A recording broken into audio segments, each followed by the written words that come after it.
vavy dia mbola faly indray izahay orchestre et chœur philharmonique n'Antananarivo Manamanga mahita anareo marobe tonga eto manotrika sy amin'ny voninahitra ny concerta famaranana ny fankalazana ny fahadimy taona ny fikambananay. Faly tokoa izahay nahatratra ny fahadimy taonanay satria zava-dehibe tokoa izany arisananay n'Andriamanitra. Makasitraka ny doyen, ny presbytera, ny fiangonana cathédrale Saint-André Ambonamoro nanaiky ny ampiatrano ity concerta ity ary tsy voalohany aloha zao misaotra anareo mpijery koa izahay na mpanohananay mandrakariva izay tonga foana rehefa manao fampisehoana izahay nareo izay samy mivonina hitanay indray ity andro amin'ity. Manareo ohatr'izao fotoana izao koa izahay makasitraka ny ray aman-dreny reto indrindra moa izany reto tanora mbola tsy manambady mandefa ny zanany mialatriry isaky ny zoma ary indrindra mazotokoa anatitra ny hafa na dia tsy zanany ara fa manatitra ny mpikambana vaina koa. Dia misaotra antsika rehetra koa izay tia mozika sy mpanohana ny fampirobona mozika eto Madagasikara na antsointsika hoe sakaiza ny occupant zany orchestre et chœur philharmonique d'Antananarivo Manamanga. Tamin'ity fankalazana ny fahadimy taona ity dia efatra ny concerta nataonay ary ity anio ity ny fahadimy. Nisongadina tamin'ity fankalazana nyity fahadimy taona ity moa izany ny tetikasa ho an'ny radio anglikana satria ny vola rehetra azo tamin'ny fotoana io dia narotsaka tanteraka ho an'ny radio anglikana. Ny zavatra lehibe anankiray ihany koa dia ny nanangananay ny sekoly na ny centre d'activité de l'orchestre et chœur philharmonique d'Antananarivo Manamanga izay ampiany fitoerana fianarana mozika eny Angadramanga. Raha hitanareo tao fidirana teo dia misy bouclette moa zany mirafitra ny tantaran'ny orchestre et chœur philharmonique dia anatin'io koa moa zany ny programme izay ataonay anio. Amin'io bouclette io ny ahafahantsika mahita ny tantara fa tsy mora koa fa efa ela ny taona ahitana ny zavatra ny fiainanay izany ohatra hoe namoaka ny secret rehetra zany izay dia nampiseho anareo ny zavatra rehetra mahafinaritra izay nataonay sy nahafananay ary zany tsy anadonanay anareo mpanotrany mandrakariva. Momba ny fotoany fandaram-potoanan'io dia mizara telo ka ny mizara roa voalohany dia ny hira klasika moa zany sy hira variété. Hitanareo moa zany fa misongadina amin'ny concert io zany somary misy hafakely tsy voatriny tsy fanaonay tsy hanao hira ray manontolo hoe œuvre ray manontolo izahay fa extrait ny Gloria rehetra amin'ny extrait ny Mozart zany messe brève de Mozart dia Gloria anankidimy. Ankoatr'izay ihany koa dia misy musique de film izany hoe hira mampalaza amin'ny film anankiroa. Mety hoe tsy fantatritsika loatra ny film voalohany fa hirany Diana Ross hitantsika irainay anisan'ny faharoa amin'ity fotoana ity. Dia eo ihany koa ny musique de film izay noforoan'ny Ennio Morricone amin'ny mozikany Il était une fois dans l'Ouest. Ny olona efa zokonjokony angamba manana izany satria hira western moa zany tamin'izany. Nosafidinay moa zany Gloria entina miambonahitra an'Andriamanitra sy fiderana no ny natratraranay amin'izao. Ny tapany faharoa ihany koa zany eo anelanelany amin'ny entracte zany dia narotr'izao fotoana fahadimy taona zao sy ny famanarana izahay hanolotra mari-pakasitrahana ho an'ireo namorona ny orchestre et chœur philharmonique tsy nisy sy tsy tonga amin'izao fotoana izao izahay raha tsy teo ireo mpamoronanay. Dia amin'io zany fotoana anao décoration moa zany filazana azy sy amin'ny certificat de reconnaissance. Dia ny tapany faharoa kosa dia tsy dia hoe hira klasika be ohatry ny fanao intsony fa hira gadona malagasy ny firony Samuel Rabary sy Ratany ohatra. Dia eo ihany koa ny hira ny gospel izay tsy dia fanoanay loatra fa nanomboka tamin'ny fahadimy taona ny orchestre et chœur philharmonique ity izay vao tena nanao hira salamindreny izay fantadaza fa natao amin'ny arrangement klasika. Zavatra hisongadina eto ihany koa mba miova amin'ny fanoana ihany koa dia misy mpitendry vitsy tsy hoe tsy ny orchestre ray manontolo fa mpitendry roa na ny corde fotsiny hanao hira manokana tsy miaraka amin'ny rehetrarehetra. Dia hitanareo zany fa eraky hitanareo eto amin'ny orchestre sy mpihira dia misy tena mbola tanora dia tanora tokoa ary izay no tena mahafaly tamin'izao fankalazana izao satria mitombo ary mivoatra ny fikambanana. Tian'io ity zany dia hira natao rehetra nandritra ny 5 taona sy nay sangana samympira malaza sasasasany ary koa hira sasany izay nataonay tamin'ny fakanazana nandrisiny fotoana satria moa zany ny hira mataona ihany io dia hira ray tsy misy hira ray manontolo dia malalaka nareo aneo ny fakasitrana orinany hira tsirareo ny famaranana dia manateny izay fa ankafy nareo ny atolotray ary dia raha takariva mafinaritra anatin'ny mozika tsika rehetra ankehitriny dia manasan'ny chef d'orchestre landrenjo izay androsotiana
orchestre philharmonique ihany koa ireo izay mahatratra dimy taona sy ireo izay mahatratra roapolo taona miakatra sy 10 taona miakatra.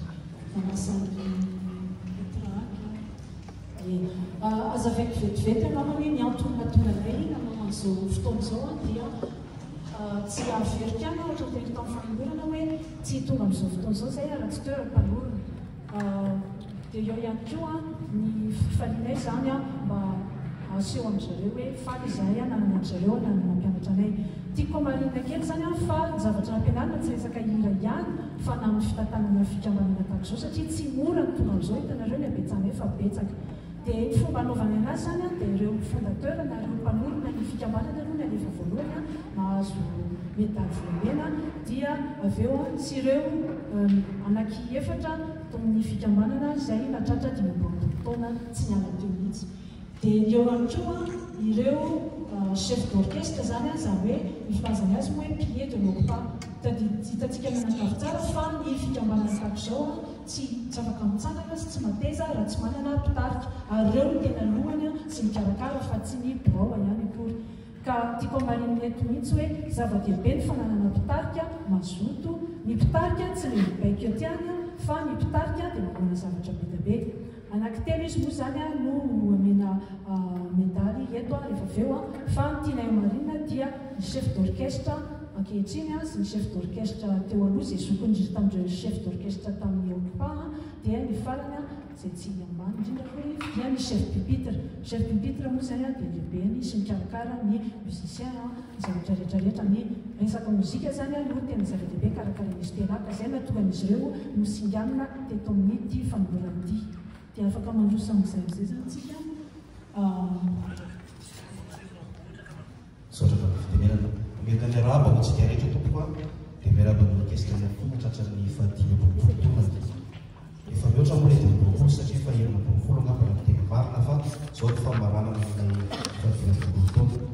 Tokeo amin'ilay fanolorana ny medaly sy ny certificat sika ho an'ny membre fondateur izany hoe mpanorona ny orchestre philharmonique d'Antananarivo Ralamanga tamin'ny taona 7 sy 7 nanombohana izany orchestre zany dia misy an'ireto olona reto izay nanorona azy tamin'izany fotoana izany dia ny voalohany docteur José Razafintsambaina. Manasa anao tompoko miankavy indrindra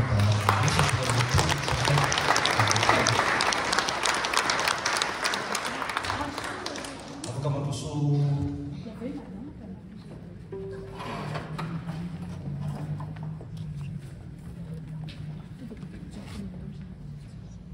manaraka anazy docteur Julia Razafintsambaina. Andreva koa Henri Andrianisa.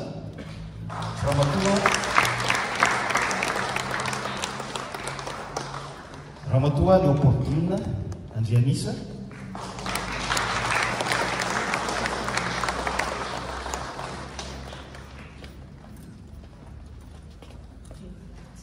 Misy hialatsiny table membre fondateur zany dia andrematoa Alexis Razafindratsiro izay efa nametraka ny fialatsiny.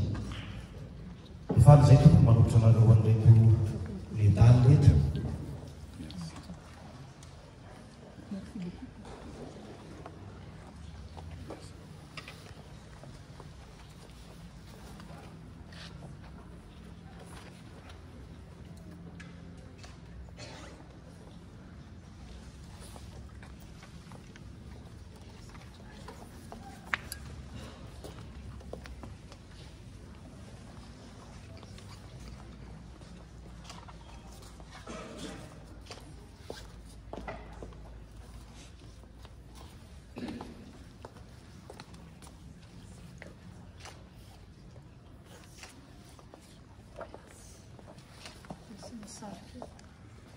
Nós vamos membre fondateur de l'orchestre.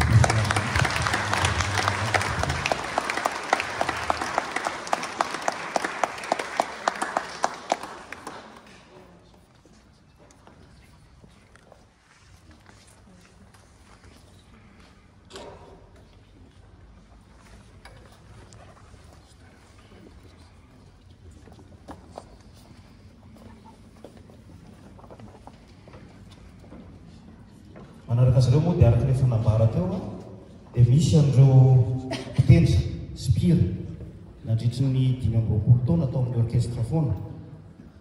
Misy efatra izy ireo a. Ny voalohany dia Andriamatoa Azafilazaka Samuel, izy ilay tsika clarinette.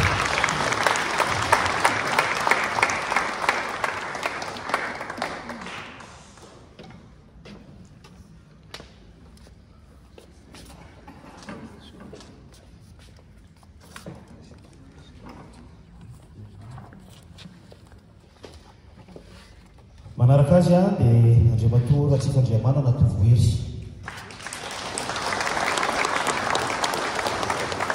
ilay no orchestre atao amin'ny orchestre ary anisan'ny soliste teo izy.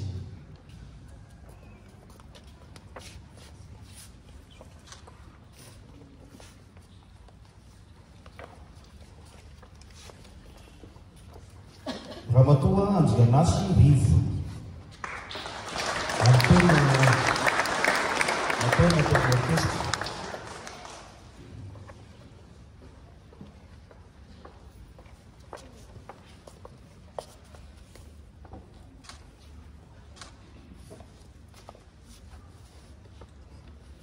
Ary farany tamin'ireo naharitra 20 taona dia Andriamatoa Andrianasy Nasolonena. Izy ilay manao kontrabasy.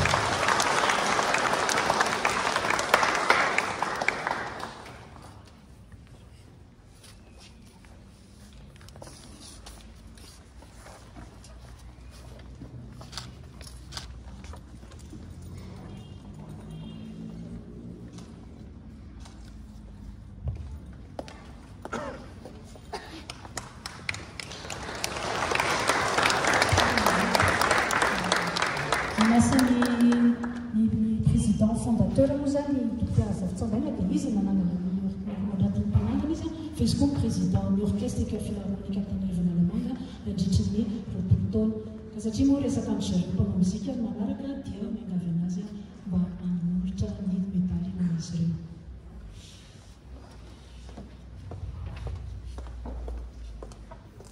Araka ny nazavaina tao dia misy telo zany izy ireo a.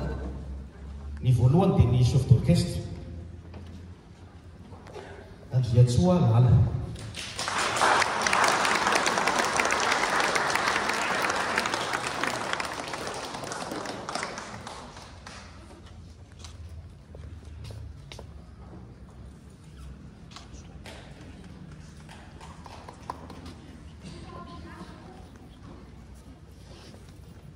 Ny faharoa dia ny doyen des chefs d'orchestre Andriamatoa Zafimahony Rodolphe.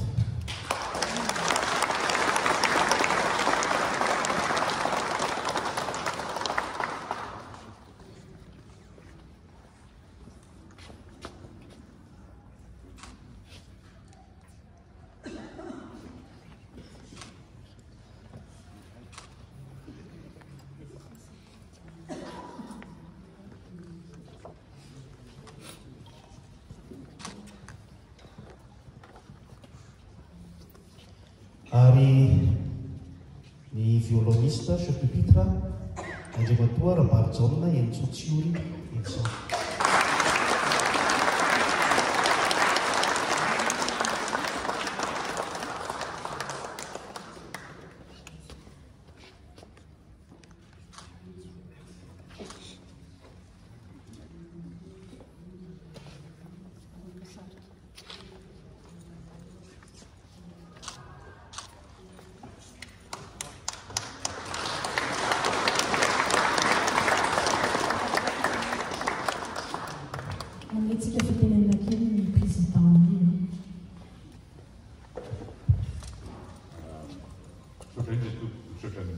Madame la Présidente, namni tenenana neto.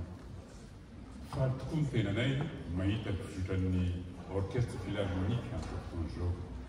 Taritin'ny Madame Neto Annette moa zany ary ny chef d'orchestre Nesola.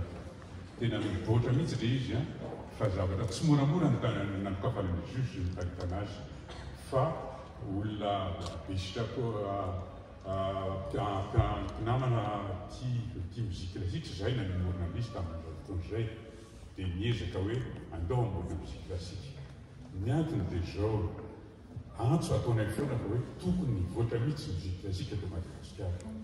Fa nefa mampalela tena ohatrany hoe araka le fiteny frantsay hoe parent pauvre satria tsisy mikarakara mihitsy dia izy. Tokony ny muzika klasika zany tokony fanjakana mandraydratrika kely ny structure ho an'ny muzika klasika na ny mairie tsy fantatra zany afaka fa misy fanjakana. Le zavatra natao zany tamin'izay dia tena privé mihitsy nanao izy. Nefa ny zavatra tena tsapa io muzika klasika io dia fampandrosoana firenena ankolaka.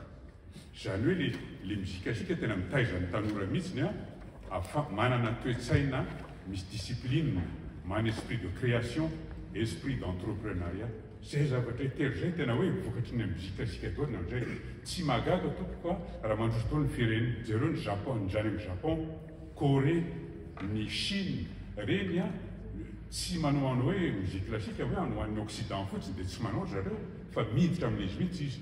Tsy magaga ny firenena raha mandroso be daholo ny firenena satria etatsain'olona mihitsy voataiza ao anatin'le hoe ny muzika klasika na ny fihainoana ny muzika klasika fotsiny fihainoana Mozart angetiko dia mampitombo ny quotient intellectuel ny zazakely. Na zazakely ampihainoana muzika klasika Mozart fotsiny tena mivoatra be ny fahafatary amin'ny cerveau. Zay mahatonga ny miady foana hatramin'izay hoe andao mba hiezaka hampandrosoana ity firenena ity. Nefa moa tokony nampalaelo izy fa tsy mety misy zavatra manaraka zay fa dia miady rery fotsy ohatran'izany. Fa ampitany fa mbola manana fanantenana any zao amin'ny firenena fa tokony avoatra ny culture le culture tsy hoana muzika fa ny culture rehetra mihitsy zavatra mampandrosoana firenena. Ka dia misaotra betsaka ny madame la présidente nanay le flambeau fa mampamafy amony any tsy moramora mihitsy satria ty orchestre philharmonique ty tsisy mandray vola mihitsy fa tena olona be antsitrapo daholo dia tena mianty lany vola daholo sy mitarika eo dia lany vola mihitsy. Fa dia zay mba angatahana hoe antso amin'ny fanjakana ampio muzika klasika fa fampandrosoana kolaka io. Jereo ny firenena mandroso tsy mahita firenena mandroso rehetra matanjaka be daholo muzika klasika rehetra fa ny firenena manatantaka kely rehetrarehetra tsy misy muzika klasika loatra. Mialatsy fa somary tonga dia apitaiko le message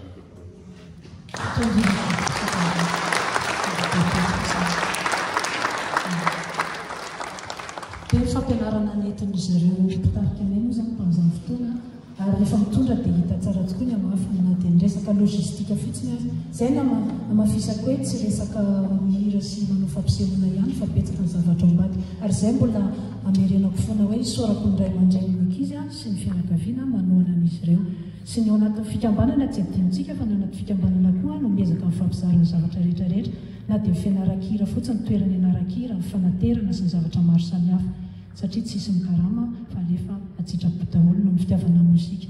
Saotra tompoko.